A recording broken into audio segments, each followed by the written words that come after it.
For almost all of human history, the sky represented something forbidden. Birds could enter it effortlessly. Storms could dominate it violently. But humans stayed trapped below it, looking up, dreaming, wondering what freedom above the clouds might feel like.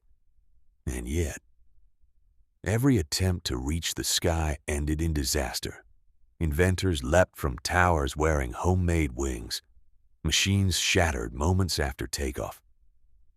Men risked their lives chasing something nature never intended for them. Because flying is unnatural for humans. Our bodies weren't designed for it. Our instincts weren't built for it. And gravity never forgives mistakes. For centuries, humanity faced the same terrifying truth. The sky did not want us there. But then, a small group of inventors became obsessed enough to challenge nature itself. And what happened next changed the world forever. Long before airplanes, the sky was mysterious. Ancient civilizations didn't understand weather, clouds, or lightning. To them, the heavens were alive. Gods lived there. Power lived there. And flight seemed supernatural. Birds disappeared into places humans could never reach. That created fascination, but also envy. Humans have always hated limitations, and nothing symbolized limitation more than being trapped on the ground. Entire mythologies were built around flying. Winged gods, flying chariots, men rising into the heavens, because deep down, humanity already wanted something impossible, freedom from gravity itself. Eventually, dreams became experiments. Some inventors built giant artificial wings from wood and feathers. Others believed they could glide like birds. They climbed towers, cliffs, castles, and jumped. For a few moments, some actually floated through the air, just enough to create hope. Then gravity struck, hard. Bodies crashed violently to the earth. Bones shattered. Machines exploded apart. Some inventors died instantly. Others survived long enough to realize something horrifying. The sky is merciless. Because flight doesn't care about courage or dreams. Only physics. Humans underestimated flight completely. They thought wings alone were enough. But birds aren't just creatures with wings. Their entire bodies are built for flying. Hollow bones, powerful chest muscles, incredible balance, constant air adjustments. Humans had none of these advantages. And airplanes faced another problem: weight. Engines were too heavy. Materials were too weak. Designs were unstable. Even when machines lifted off, they usually lost control instantly. The air itself became the enemy. Invisible, unpredictable, deadly.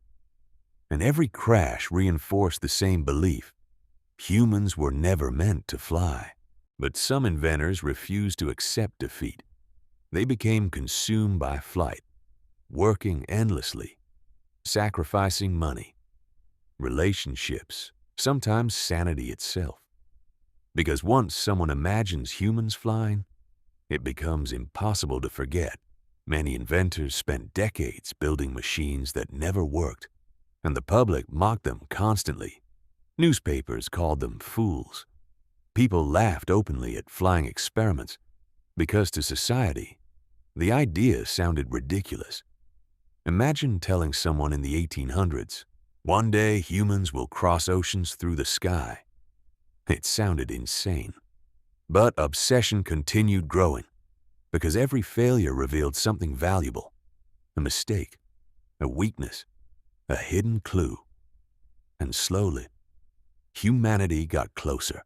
Flight experimentation became increasingly dangerous. Machines grew larger. Engines became stronger. Inventors became bolder.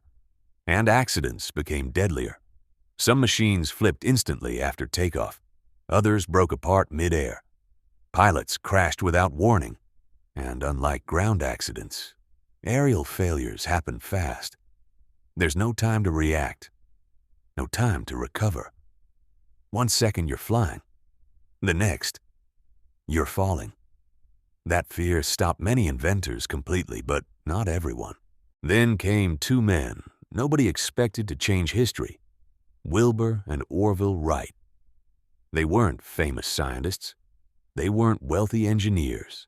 They ran a bicycle shop, that's all. But bicycles taught them something critical. Balance matters more than power. And that idea changed everything. While other inventors focused on engines, the Wright brothers focused on control, because they realized something others ignored. The hardest part of flying is staying stable after leaving the ground. The Wright brothers became obsessed with birds.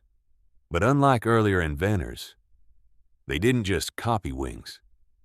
They studied movement, how birds tilted during turns, how they adjusted constantly against the wind, how balance shifted every second. That led to a revolutionary discovery. Flight requires continuous control, tiny adjustments, constant corrections. Without control, flight becomes falling. This realization created a path for today's modern aviation. Most inventors relied on existing scientific data. The Wright brothers didn't trust it, so they built something extraordinary, a homemade wind tunnel. Inside it, they tested hundreds of wing designs, tiny changes, tiny measurements, tiny improvements, and eventually, they discovered something shocking. Much of the scientific data on flight was wrong, completely wrong. That meant earlier inventors failed partly because they were working with false information. The Wright brothers weren't just building an airplane anymore. They were rebuilding the science of flight itself, even with better knowledge. Success still didn't come quickly. Their gliders crashed repeatedly.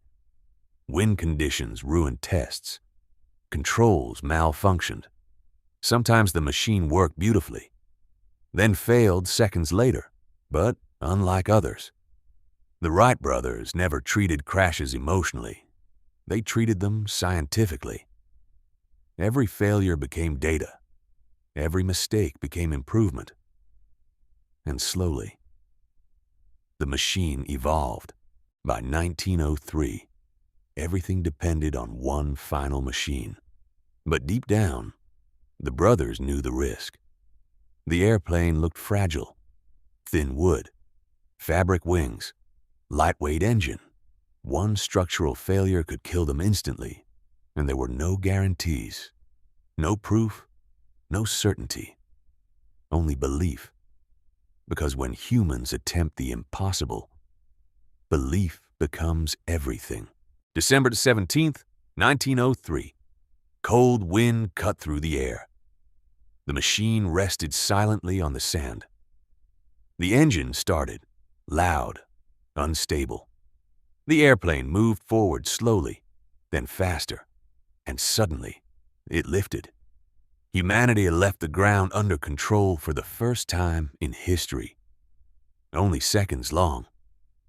But those seconds changed civilization forever, because in that moment, the impossible became real. You'd expect celebration, but instead, silence. Many newspapers ignored the achievement. Others assumed it was fake, because the idea sounded absurd. Humans flying through the air, impossible. So the Wright brothers kept proving it repeatedly. Longer flights, higher flights, better machines, until denial became impossible. After that, progress exploded. Airplanes evolved rapidly. Wood became metal. Engines became powerful. Flights crossed oceans.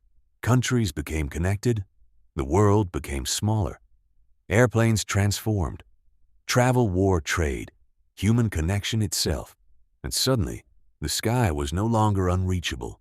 It became part of everyday life. For thousands of years, Humans believed the sky belonged only to nature.